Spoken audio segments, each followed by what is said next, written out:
Здравейте, това е градината от наше село. Намираме се на лехата, която сме определили за грах, зелен грах.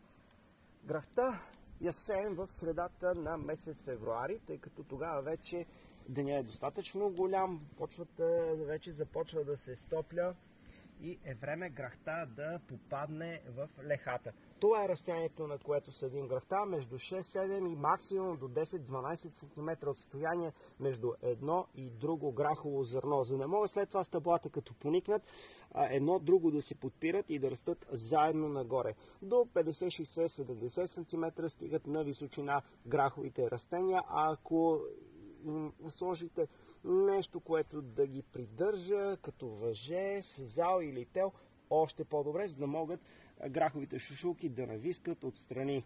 Ще се видим отново в граховата леха някъде през месец април или май, за да видим как вървят граховите насъждения, а края на месец май и началото на юни вече ще имаме и реколта от зелен грах. Това е от градината от наше село и лехата с грахта.